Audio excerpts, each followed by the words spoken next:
Everybody, welcome back and thanks for being here. I've been cautioning myself all day long to get this right on this Tuesday, the 14th day of March. My apologies for my absence yesterday.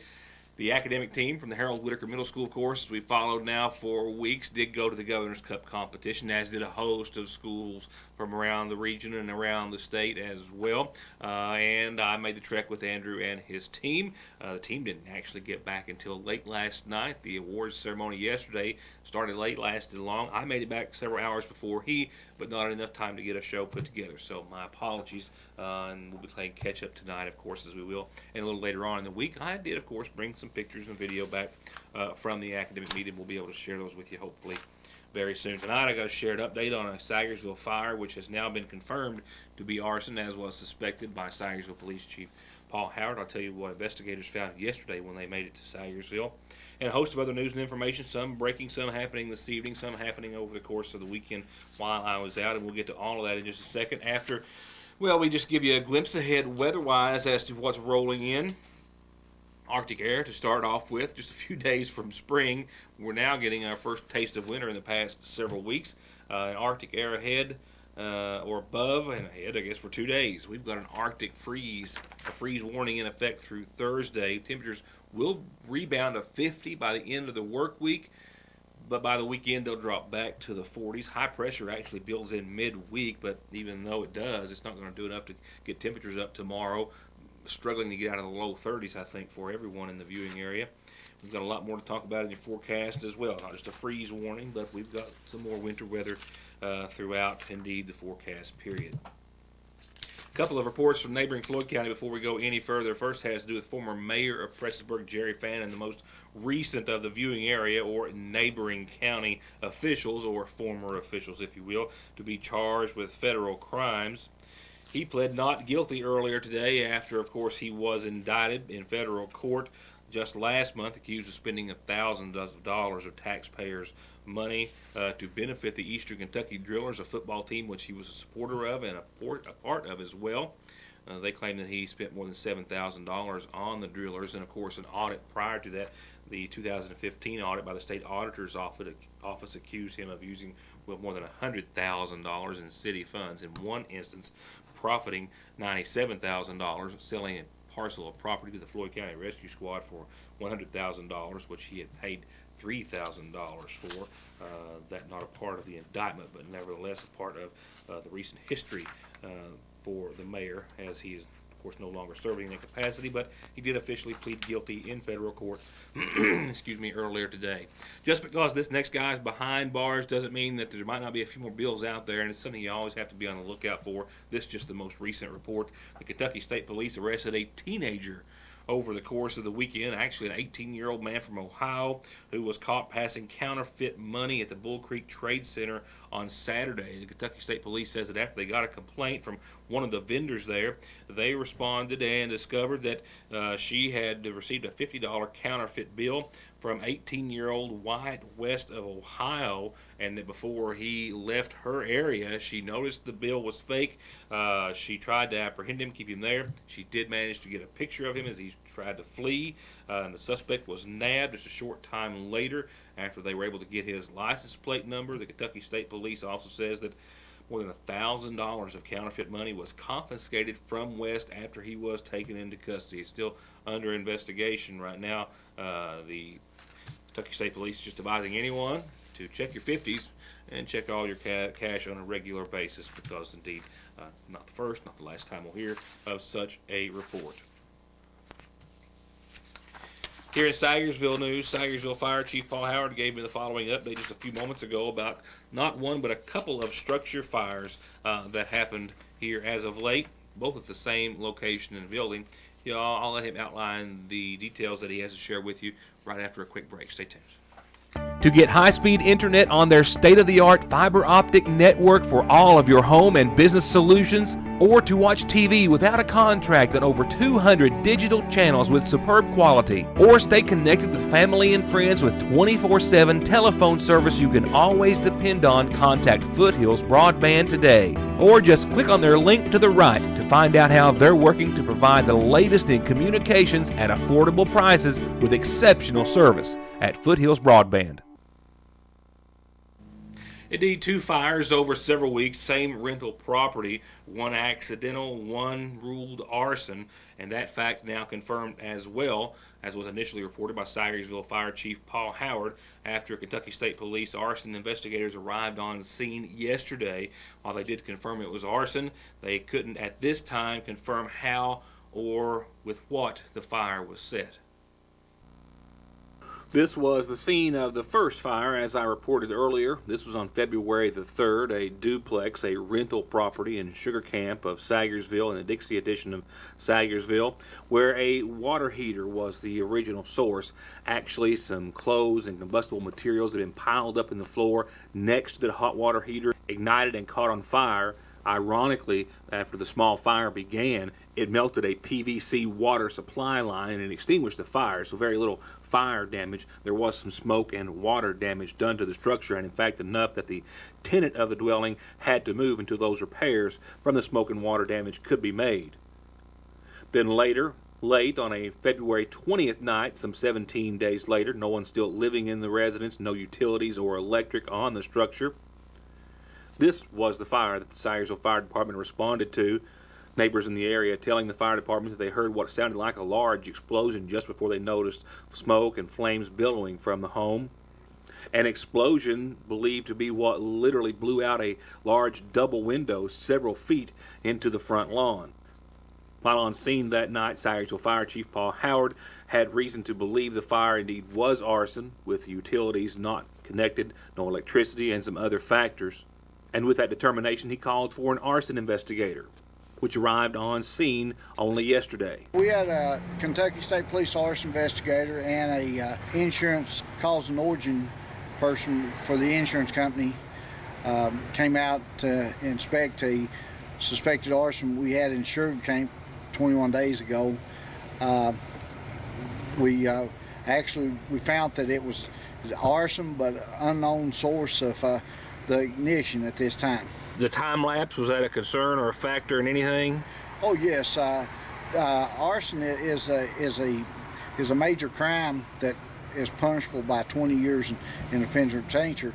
It should be acted on as soon as discovered or as soon as possible, but 21 days is a lot of time to lapse to get an investigator to determine a crime has been committed.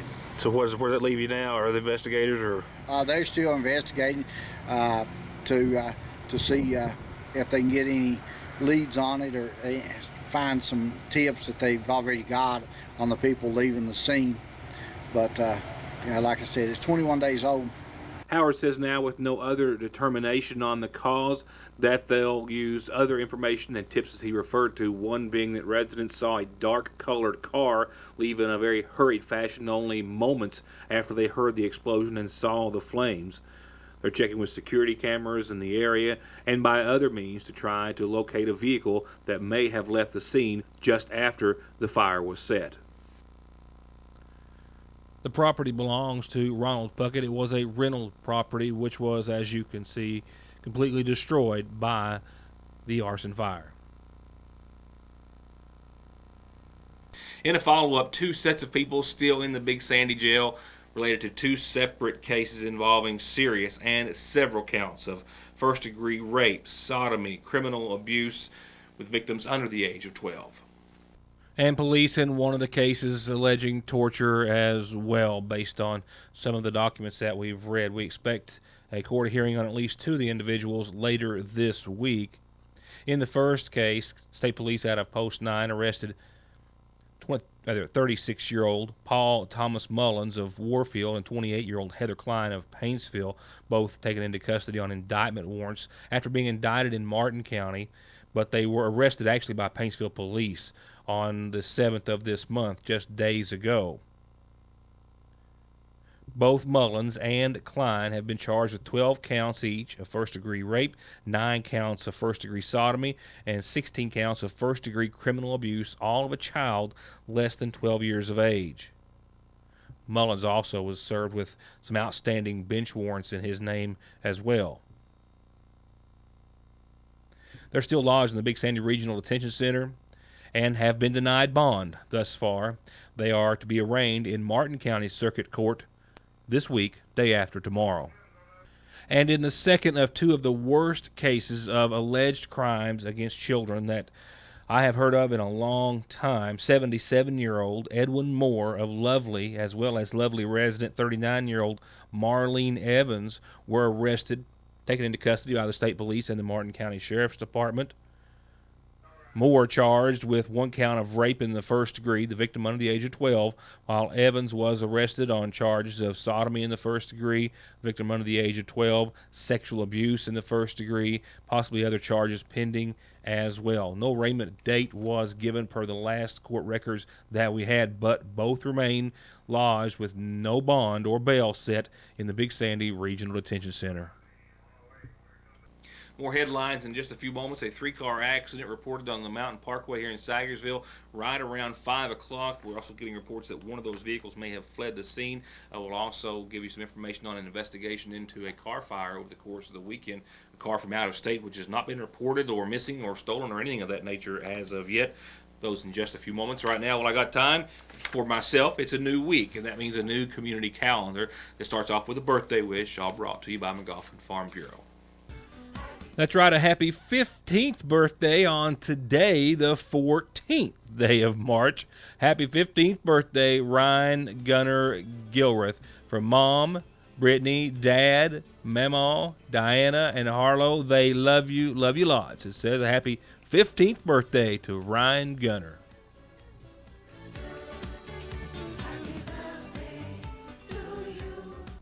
And going right on down the announcement line, Revival started night before last. See, I'm still thinking it's Monday because I was out. That's so hard to get over. But Revival's still ongoing, 7 o'clock nightly at the Coon Creek Church. I'm told Herschel Wright and Jimmy Conley there, Herman Russell, and everyone at Coon Creek Church invite you down for Revival, 7 o'clock nightly. The McGoffin County Safe Coalition and our Teen Coalition have a monthly meeting and a quarterly meeting, mind you, set for tomorrow, 1 o'clock in the Health Department's Community Education Room. This meeting's open to the public. Everyone's invited to attend. If you're looking for a cause to get behind supporting our young people, our substance abuse-free environment, and our McGoffin County Teen Coalition, could be just the ticket. If you're looking to get your hunter's education and bow hunter education credit and course in your orange card, there's a free Kentucky hunter education and bow hunter education course scheduled this week at the McGoffin County Extension Service, Thursday, Friday, and Saturday. You have to pre-register, and this is sponsored by the Kentucky Department of Fish and Wildlife Resources. Classroom instruction, as well as the Saturday event as well, where they go out, I do believe, into the field, so to speak. 349-2018 is Wendell Hoskins' phone number. Call the Sharps, John or Shauna, at 349-7130. And one more reminder, your child could be one of millions of children up to the age of 19 eligible for free or low-cost health insurance through Medicaid and the Children's Health Insurance Program. For example, a family of 4 earning up to $52,000 a year or more may qualify. To find out more, call Whitney Bailey, 496-5442. If you got an announcement you want on the program, birthdays and anniversaries too, call me or use any of the links on your screen to get it here. Tell me, I'll tell everyone about it.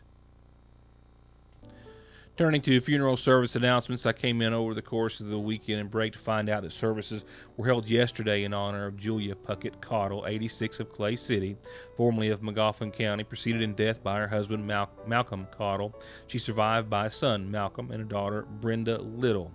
Burial was held at the Captain Powers Cemetery. Once again, services held Sunday in Julia's honor. Services were held earlier today, I'm told, for Jimmy Dean Bailey, 52 of Greenup, who passed away on the 10th, formerly of McGoffin County. Jimmy was the son of the late Buster and Eva Bailey. He survived by a son, Christopher Daniel, a daughter, Robin Deanne Bailey, and his life partner, Llewellyn Tackett. My apologies. Once again, services held earlier today in honor of 52-year-old Jimmy D. Bailey. Our friend Lou, 83-year-old Mary Louise Hampton of Route 30, passed away on the 11th, survived by so many who were so fond of her. She raised so many families throughout the area and became a part of so many as well. But she's passed away at the age of 83. Visitation is this evening and before services tomorrow at 1 from the Sagersville Funeral Home. And 62-year-old Richard Hall of Sagersville passed away on today's date.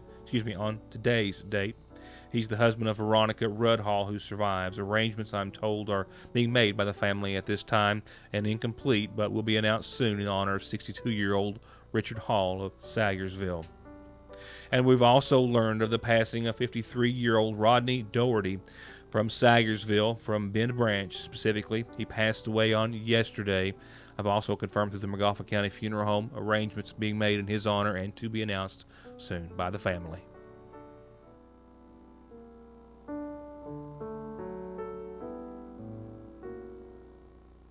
A car with what I believe were Florida tags registered in the state of Florida last had already suffered what appears to be some damage, according to McGoffin County Sheriff's Deputy Reggie Gosser. He was the one that responded to a car fire involving the same vehicle on Booger Hill in McGoffin County over the course of the weekend.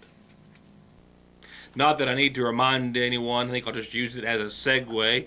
Everyone anxiously awaiting tip-off for the NCAA tournament, and of course the Big Blue Nation awaiting, as are Northern Kentucky University fans. Tip-off for that game later on this week. Exciting as it is always during the month of March. The madness is wrapped up for the girls' Sweet 16. It did so over the course of the weekend at BB&T Arena. And down in the Final Four of the girls' Sweet 16, it was Murray and Mercer County, with Mercer coming out 7 points ahead, 67-60, putting them into the final game. Franklin County and Holmes, with Franklin 51 to Holmes' 36, put them into the championship round. And we have Mercer County, your new girls champions. That's right, state champions, 86-71. The boys' Sweet 16 tips off at Rupp Arena tomorrow. And a lot of folks headed that direction. And, of course, Pikeville and Perry Central facing off tomorrow at 1:30. Here's your weather forecast with the latest happening. Winter still making another run at it. Still some more top headlines in just a few seconds right now. Here's what we're looking at. We are looking at cold air. Temperatures plummeting into the teens again tonight. A hard freeze. More of those sensitive flowers and buds taking a hit tonight, and temperatures adding a little insult to injury, dropping into the teens again tomorrow night. That early vegetation right in its scope.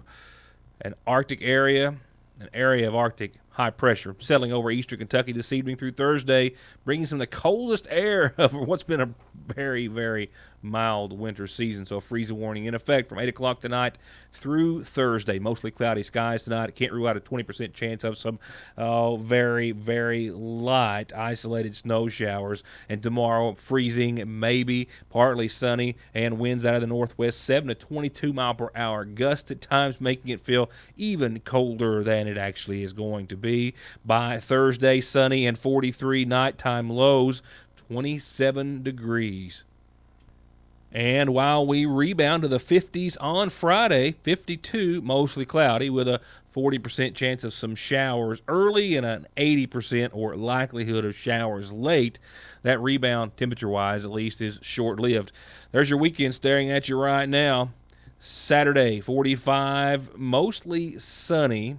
However, I do have a 30% chance of some early showers. Didn't even put it on the screen because it's like up until 7. So we're going to call it mostly sunny and 45. And ditto on your Sunday with the mid-40s, more sunshine, clear and calm conditions. I do think the 50s will return next week. Maybe 55 Monday, maybe 60 on Tuesday.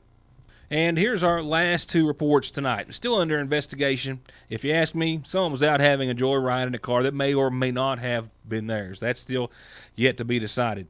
McGoffin County Sheriff's Deputy Reggie Gosser responded to the call, and this is what he found in the Booger Hill area. A small passenger car with what he believes were Florida tags. The VIN number, that information is still being a part of the investigation.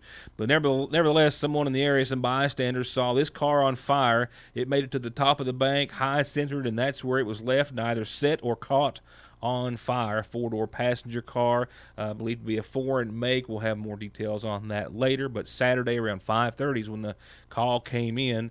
There was the call that came in after someone noticed it. As far as ownership of the car, the owner hasn't called or reported lost, stolen, or otherwise, and it's still under investigation by the Sheriff's Department. Gosser also noting to me in a telephone conversation a few moments ago that it also appears as though the car had been involved in some other another situation or two, maybe just prior, the door skin peeled off the car, some damage done to the fender. Still trying to determine exactly how it ended up here, where it came from, and who it may belong to, whether or not it's stolen or not. If you have any information, you can contact the Magoffin County Sheriff's Department and relay that to them if you may have seen someone in the area. Of course, a popular ATV area. If you've seen something that may be useful to them, please forward it to them. You can also see here where they came in hot, a high rate of speed, making the turn in an effort to try to make it up to the top of the hill, which of course they failed to do just as they reached the peak of the incline. Look way to the left of your screen. There's a silver SUV in the far end of the BP parking lot. The driver of that car told Magoffin County Sheriff's Deputy Neil Adams a few moments ago, I just talked to him at about 5 till 6. He was still on scene of what he believes to be a 3-car accident. But the driver of that SUV way up and to the left of your screen told Deputy Adams that this gray Hyundai Sonata seen in the middle of those cars, one of them being the officer's car, of course, according to the driver of that Subaru Forester in the parking lot, he says that the gray Sonata veered off the roadway, struck his car, and then that gray Sonata went on and then crossed into the other lane of travel and hit another vehicle head on. Now, he's still under investigation. He's going to be checking video surveillance footage of it tonight and tomorrow to see if all these stories match up. But what he can confirm is there were 2 cars involved in a head-on collision, and miraculously, he says, he was still on scene and it was still yet to be determined, but so far, all the occupants had refused medical transport. It's still under investigation. We'll have a report to follow on tomorrow's program. Thanks for being here. Stay warm. Be sure and stay tuned with us. More news and information always that you can only find right here. We'll see you back here tomorrow night. Thanks for watching.